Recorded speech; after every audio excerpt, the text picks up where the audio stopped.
तो एक बार उनकी पूजा करें, उसके बाद घर से बाहर कर दे। आज का वीडियो बहुत ही ज्ञानवर्धक है। कृपया अंत तक देखें और वीडियो को लाइक, सब्सक्राइब, शेयर जरूर कर दें। जी राधे राधे। हम्म। गुरुजी, हम लखनऊ से आए हैं। आपको, ये मेरी बेटी है, इसके साथ हाँ, यही मेरी देख रेख करती है। ये मैं चल नहीं पाती हूँ। मुझे ये व्हील चेयर लेके लखनऊ से हमें लेके आई है यहाँ। वाह, सुंदर। अब हमें कोई दिक्कत नहीं है। मेरा एक प्रश्न है। मेरा प्रश्न ये है कि दीपावली में जो गणेश लक्ष्मी खरीदे जाते हैं, उनके लिए ऐसा कहा जाता है कि पुराने लक्ष्मी गणेश घर से बाहर कर दिए जाते हैं, नए रख लिए जाते हैं। तो एक बार उनकी पूजा करें, उसके बाद घर से बाहर कर दे, ऐसा क्यों? क्या अशुभ होता है? अशुभ नहीं होता। पहले क्या होता था ना, मिट्टी के लक्ष्मी गणेश बनते थे। जी तो माटी के लक्ष्मी गणेश की पूजा कर लो, फिर जी माटी के लक्ष्मी गणेश जी का विसर्जन कर देते थे गमले में। जी फिर उसमें तुलसी लगा देते थे। जी। तो हर साल नई लक्ष्मी और गणेश ले लेते थे। हाँ तो ऐसी मान्यता है कि हमारे घर नया नया धन आता रहे। जी जो है वो तो है ही। जी तो नया नया इसलिए हर साल तो जो लक्ष्मी गणेश जी हैं, जी यदि आपके घर में धातु की लक्ष्मी जी हैं, जैसे सोने की, चांदी की जी या अष्ट धातु की जी। लक्ष्मी गणेश हैं, हाँ तो हाँ। फिर लेने की जरूरत नहीं है उनकी।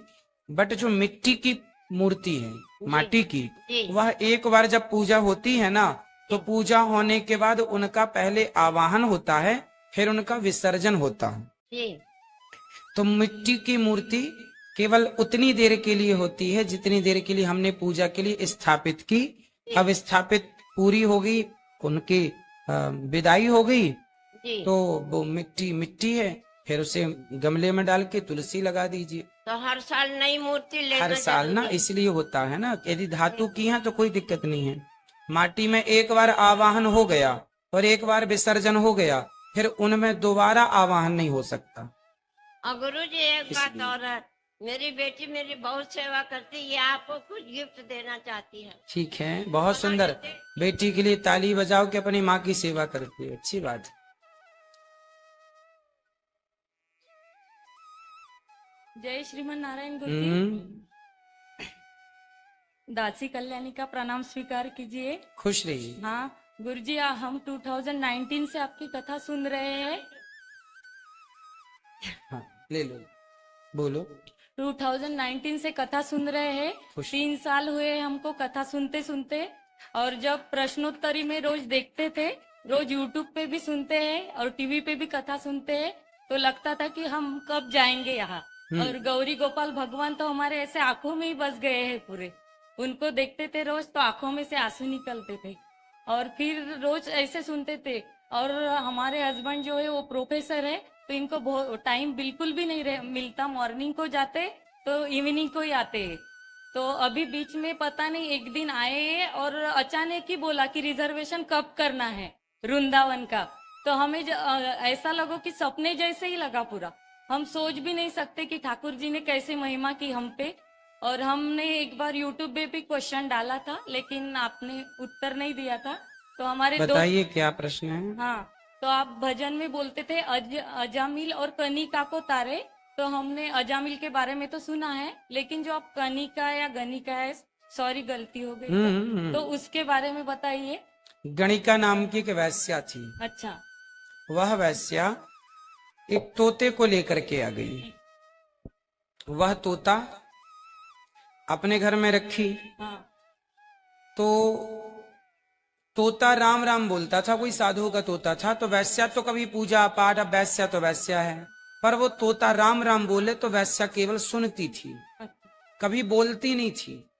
जब वैश्या की मृत्यु होने का समय आया, तो जब मरते समय उसने बोला नहीं, तोते ने राम राम बोला, तो वो सुन रही थी और सुनते सुनते मर गई। तो भगवान ने उसे भी परम गति प्रदान की कि भगवान का नाम सुनते सुनते आइए। तो उस वैश्या पर कृपा हो गई, तो हम और आप पर कृपा क्यों नहीं होगी। वो गणिका है। ठीक है गुरुजी। गुरुजी, दूसरा प्रश्न ये है हमारा। दूसरा प्रश्न ये है कि किसी भी हम हिंदू सनातन धर्म से है। माइक पास। हाँ, हिंदू सनातन धर्म से है। तो हमें दूसरे धर्म में शादी नहीं करनी चाहिए कि दूसरे जाति में शादी नहीं करनी चाहिए? ना तो दूसरे धर्म में, ना तो दूसरी जाति में। हाँ, तो इसी से रिलेटेड एक क्वेश्चन, मेरे कंफ्यूजन जो था वो क्लियर करना चाहती हूँ कि आप बोलते हैं कि ब्राह्मण, क्षत्रिय, वैश्य, शूद्र ये 4 व्यवस्थाएं है और ये भगवान श्रीमन नारायण के एक ही अंग से चारों का जन्म हुआ है। मुख से ब्राह्मण, हाँ, भुजा से क्षत्रिय। तो ये व्यवस्थाएं है और ये जो जाति है ये मनुष्य ने बनाई है। तो फिर जो व्यवस्था है ना, उस व्यवस्था का नाम ही ब्राह्मण है, उस व्यवस्था का नाम ही क्षत्रिय, उस व्यवस्था का नाम वैश्य और शूद्र है। अच्छा, तो हमें इसलिए देखो, इसका बहुत बड़ा साइंटिफिक रीजन समझो। ब्राह्मणों का विवाह ब्राह्मणों में इसलिए होना चाहिए क्योंकि ब्राह्मण की बेटी ना बचपन से ब्राह्मणों के रीति रिवाज जानती है। यदि वह क्षत्रियों में चली गई तो क्षत्रियों के रीति रिवाज अलग होते हैं, खान पान, रहन सहन, तो वो वहां पे कंफर्टेबल नहीं रहेगी, है ना। ब्राह्मणों की बेटी है तो ब्राह्मणों का जानती है कि यहाँ क्या करना है ना। इन्हें की पूजा कैसी है, पाठ कैसी है, लहसुन भी प्याज भी नहीं खाती वो, और किसी और के घर चली जाए तो बकरा कट रहा है, मुर्गी बना रहे हैं, तो वो मुर्गी मछली खाने वाली ब्राह्मण की लड़की महीने 2 महीने तो ठीक रहेगी कि चलो भाई पति है, नई नई शादी है। जब जीवन गुजारना है ना तो फिर वो गवाही नहीं होगी अंदर से। आपने कभी मांस नहीं खाया पर आपको कोई परोस दे मांस तो आप कैसे खाएंगे, और आपका पति खाए मांस तो आप कैसे उसके साथ जीवन गुजारने का सोच सकते हैं। तो विचारों का मिलना हो, शरीर का मिलना पति पत्नी नहीं है, विचारों के मिलने से रिश्ते होते हैं, शरीर के मिलने से नहीं। इसलिए जहां विचार मिले, इसलिए हमारे बुजुर्गों ने व्यवस्था बनाई कि भाई ब्राह्मण ब्राह्मणों में रहेंगे तो रीति रिवाज एक सी रहेगी, कोई चिंता परेशानी नहीं होगी, है ना। क्षत्रियों का क्षत्रियों में रहेगा, वैश्यों का वैश्यों में, ये एक व्यवस्था है। अब हम इसको तोड़े कि नहीं, ब्राह्मण की लड़की जाके क्षत्रिय, वैश्य, शूद्र से विवाह कर ले तो व्यवस्थाएं बिगड़ जाएंगी।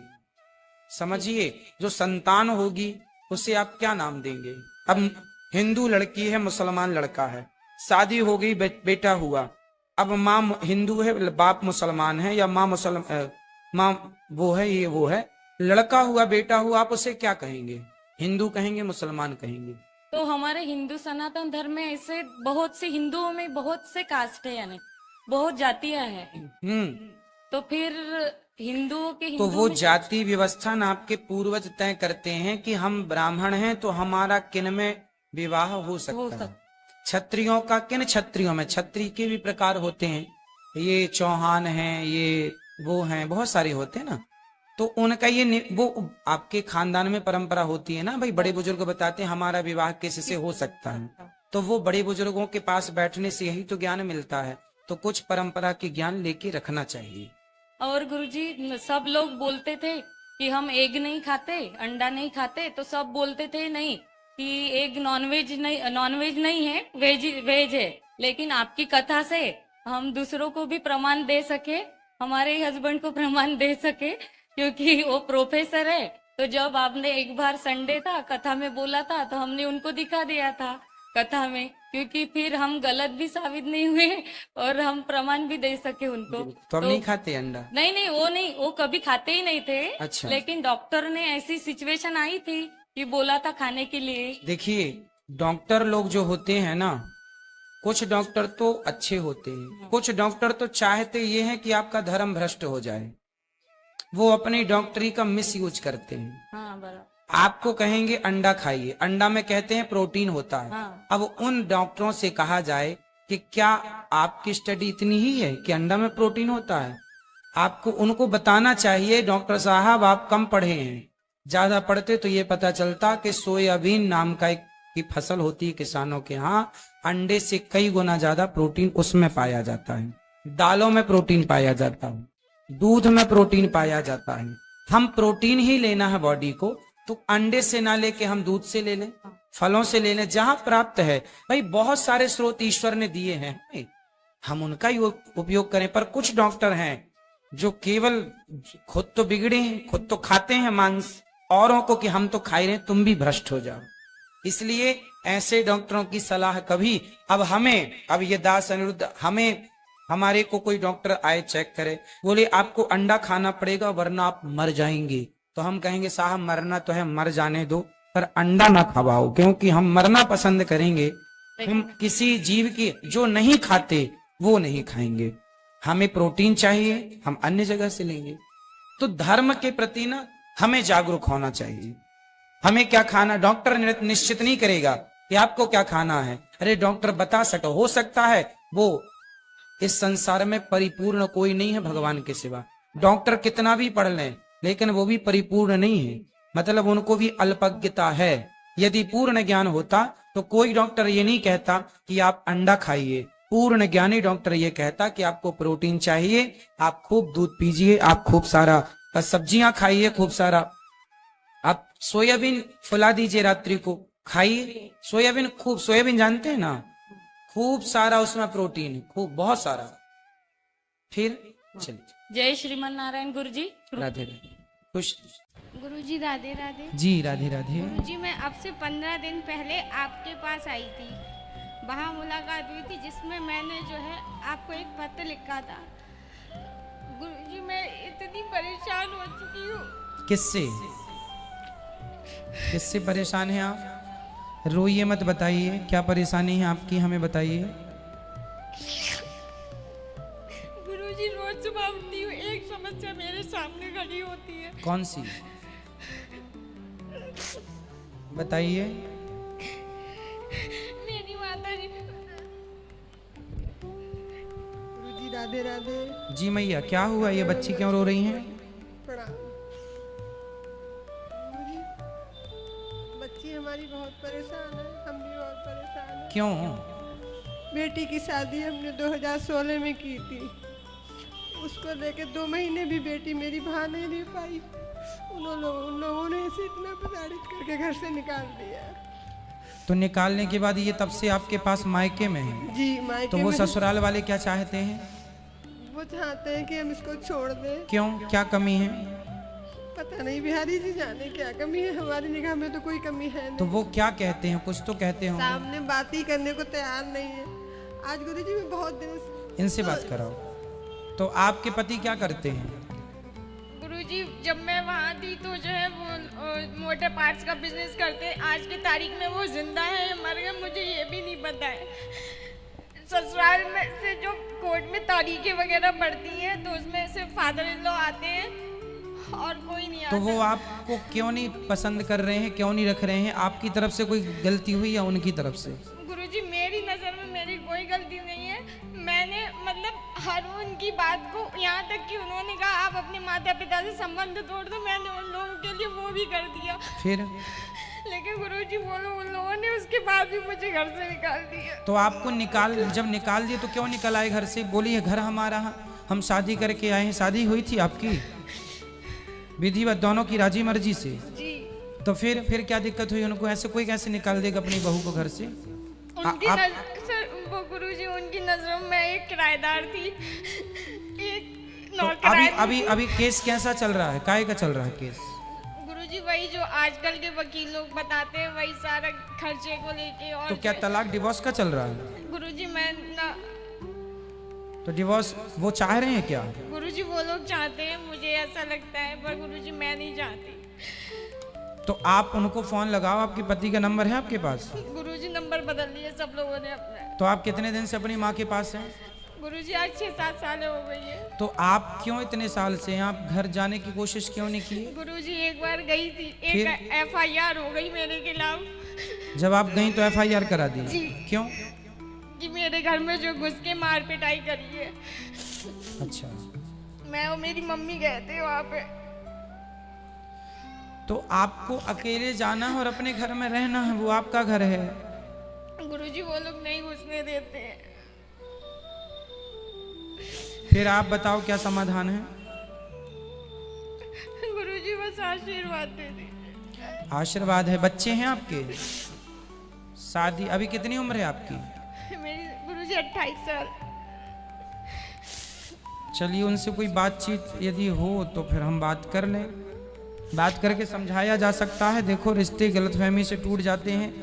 वो क्यों गलतफहमी में है, वो क्यों तोड़ना चाहते हैं रिश्ते?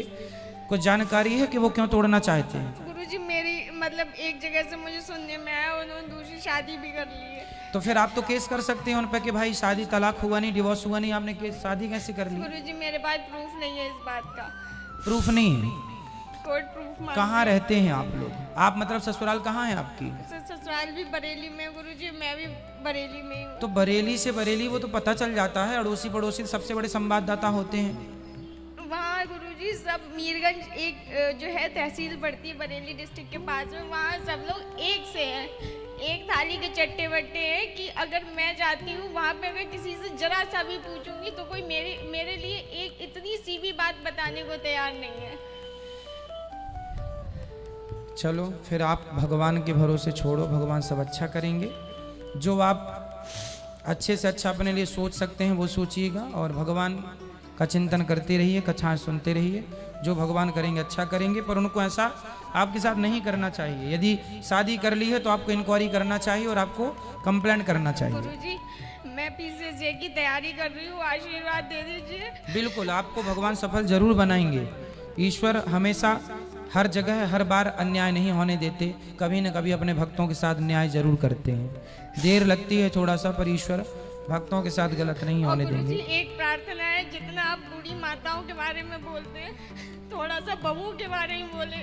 बहुओं के बारे में कैसा? जैसे बहुएं, जो कुछ बहुएं ऐसी हैं जो बूढ़ी माताओं को घर से निकाल देती है, तो कुछ माताएं ऐसी हैं जो बहुओं को घर से निकाल देती है, जैसे कि मैं।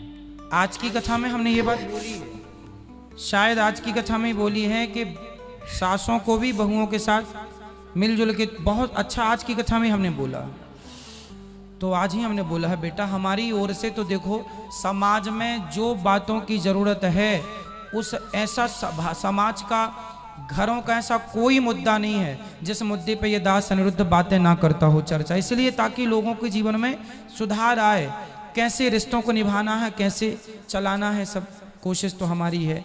भगवान आपको कभी दुख ना दें, कभी आपके जीवन में कोई संकट ना आए, यही मेरी प्रार्थना रहेगी। आप सदा खुश रहें और आप रोइए मत। देखो जीवन काटना है, निर्णय लेना है, रो कर नहीं, खुश रह के करो। खुश रहोगे तो विचार अच्छे आएंगे, कुछ कर पाओगे अपने लिए, नहीं तो रोते रोते जिंदगी और आप बीमारियों का घर बन जाएंगे। राधे राधे महाराज जी, ये मेरी बहन है और मेरी माता जी हैं। मैं बरेली से हूँ और मैं हरिद्वार में जॉब करती हूँ। मुझे आपसे कुछ ये पूछना है कि मेरे मन में बड़ी दुविधा रहती है। मैं माधव जी की सेवा करती हूँ। अब मैं हरिद्वार चली गई तो जब मैं लेकर जाती हूँ इनको तो सुबह में सेवा कर पाती हूँ, शाम में दोपहर में ये अकेले रह जाते हैं, और जब नहीं ले जाती तो मुझे अजीब सा लगता है। और फिर भी मैं हरिद्वार में क्या करते हैं आप? रिलैक्सो का फुटवेयर है, उसमें HR में हूँ मैं, तो वहाँ जॉब करती हूँ। लेकिन जब नहीं ले जाती तो मुझे अजीब सा लगता है। ले जाती हूँ तो एक तो मैं ध्यान नहीं रख पाती दिन में, दूसरा ऐसा लगता है कि घर से माधव जी चले गए तो घर में सबका ध्यान कौन रखेगा। कोई बात नहीं, तो अपने साथ रखा करिए उनको घर में, जब आप आए तो पूजा पाठ कर लें। तो रूम बंद हो जाता है ना। कोई बात नहीं, ठाकुर जी तो रहे आएंगे। ठाकुर जी की बात कर रहे हैं ना आप? हाँ, तो जब आप आएंगे सुबह शाम तो घर में आते होंगे। हाँ, तो सुबह शाम पूजा करें, दिन में आप तो काम करेंगे, सब करते हैं काम। अच्छा महाराज जी, फिर एक दुविधा और रहती है कि फिर जब मैं ले जाती हूँ तो मेरे को लगता है घर में कौन ध्यान रखेगा सबका, मम्मी का, पापा का, भैया का, अगर माधव जी मेरे साथ चले जाएंगे क्या? कोई बात नहीं, भगवान तो सब एक जगह रह के सबका ध्यान रख लेते हैं, ठीक है महाराज जी। जब मैं किसी मंदिर में जाती हूँ, मेरी कोई घर में पूजा होती है, तो मुझे रोना क्यों आता है? अच्छा है, रोने के बहुत सारे कारण हैं, पर भगवान से प्रेम हो, भगवान के लिए हम रोएं प्रेम से, तो वो रोना सार्थक है। बहुत रोना आता है। ठीक है, भगवान के लिए रोना अच्छी बात है। राधे राधे महाराज, खुश रहिए। आज का वीडियो बहुत ही ज्ञानवर्धक था। कृपया वीडियो को लाइक, सब्सक्राइब, शेयर जरूर कर दें।